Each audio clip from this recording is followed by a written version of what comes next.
Bonjour tout le monde. J'aimerais prendre quelques minutes pour vous montrer à partir du D800 comment prendre un bracketing d'image pour faire du HDR de la façon la plus efficace, facile possible.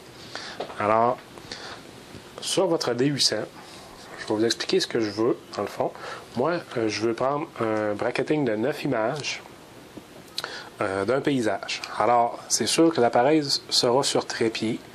Alors, moi, je veux placer les settings pour que tout aille bien le plus facile possible.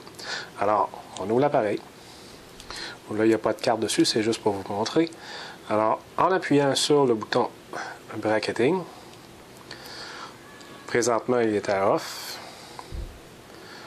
Je le tourne, je l'envoie. On peut prendre de 3, 5, 7 et 9 photos.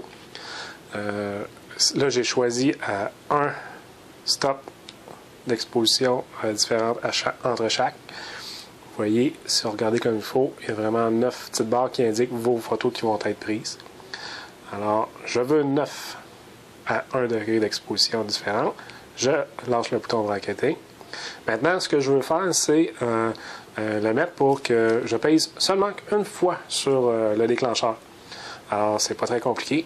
Première étape, on va aller changer notre mode pour l'avoir sur le self-timer. Il reste juste une autre étape à faire. Ce sera dans le menu. Aller dans les Custom Settings et la fonction Timers. On descend jusqu'à ce qu'on voit l'option C3, le self-timer.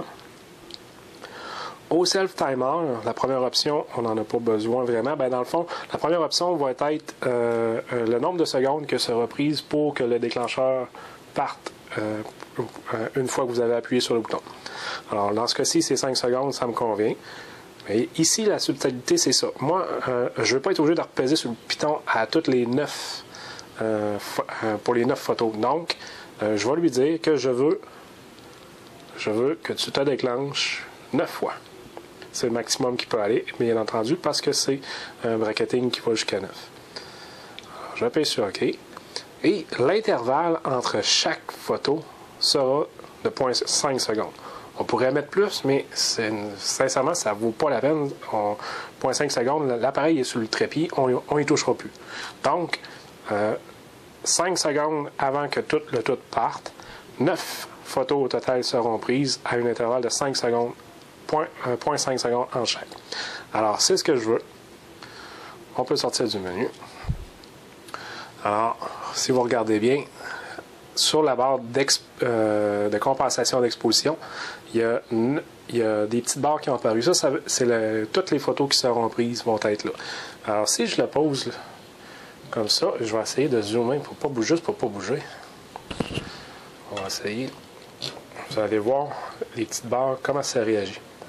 Alors, portez attention sur les petites barres qui sont en dessous de celle de la compensation d'exposition. Alors, vous allez voir, je pèse une fois sur le bouton. Il est sur le self-timer. Je pèse une fois.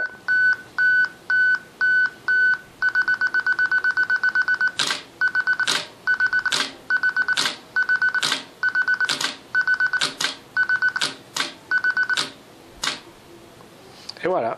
Fait que vous avez vu, je n'ai pesé qu'une seule fois sur le bouton, sur le déclencheur.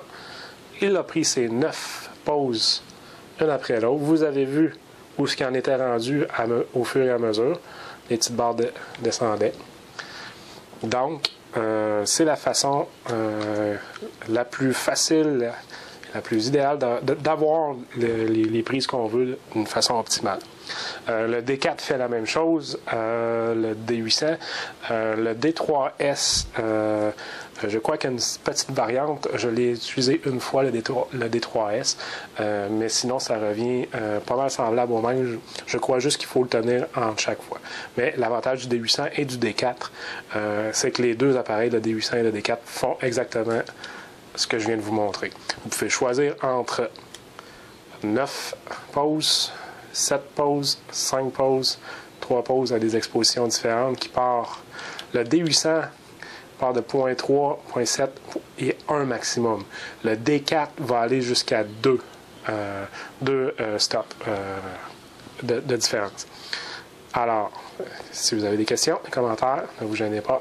Je me ferai plaisir de vous répondre et d'essayer de vous donner des trucs. Merci. Bonjour.